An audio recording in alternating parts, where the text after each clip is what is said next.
দে, এটার ভিতরে দে, দে, এখানে দে। স্টিক উঠাবো তো, স্টিকের নিচেই দিতে হবে। রোমান্স বিউটি পার্লারে বলে এটা লাইট জ্বলে কেন পিছনে? রোমান্স বিউটি পার্লারে বলে এত সব রকমের কালার পারে, তারপরেও রোমান্স বিউটি পার্লারের ম্যাডাম অন্য একটা পেজে নক দিছে, সেখানে এটা ছেড়ে দাও, সেখানে বলতেছে ছেড়ে দাও, সেখানে বলতেছে যে একটা হেয়ার কালার মানে নিজের মাথারটা করার জন্য এক পেজে নক দিছে, সেই পেজে বলতেছে ধরো না কেন, কি সমস্যা কোথায়? সেই পেজে নক দিছে রোমান্স বিউটি পার্লারের ম্যাডাম। তারপরে ওখান থেকে বলতেছে যে এই কালারটা যেটা আমি এখন করতেছি 25,000 টাকা নিবে। তখন আমি চুপসায় রইলাম, কারণ হলো যে আমি নিজে এত কালার জেনেও আমার নিজের মাথায় করতে পারি না। তাহলে আপনারা বলবেন আপনার বিউটিশিয়ানরা করতে পারে না? বিউটিশিয়ানরা পারে, অনেক পারে, অনেক ভালো পারে। তারপরেও আমার হাত তো আর ওরে লাগাই দেওয়া যাবে না। এটা বাঁকা হচ্ছে কেন? তোমরা কি বুঝো না কিছু? হ্যাঁ, এভাবে স্ট্রং করে ধরো, টান টান করে। তারপর অনেক কিছু পারলেও সে নিজে তো আর নিজের মাথায় করতে পারবে না, সেটা একটা বিষয় থেকে যায়।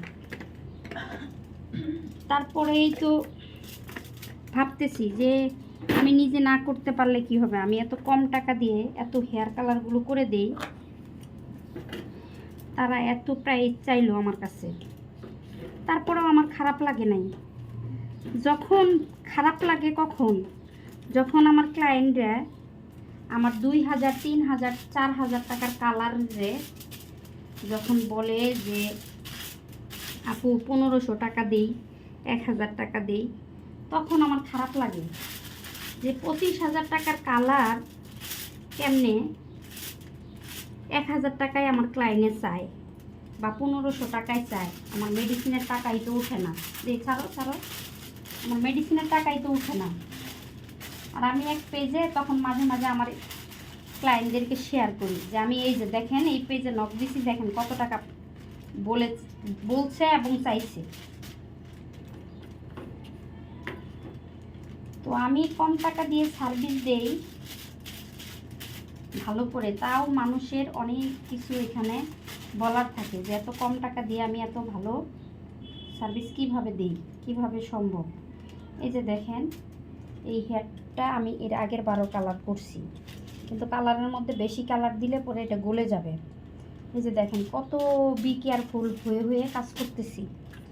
এই বি কেয়ারফুলটা আমি কারো কাছে ভরসা পাই না যে আমাকেও এরকম বি কেয়ারফুলভাবে করে কি না, বা আমার বিউটিশিয়ানরা যদি একটু অবহেলা করে তাহলে তো আমার মাথার চুলের 12টা বেজে যাবে।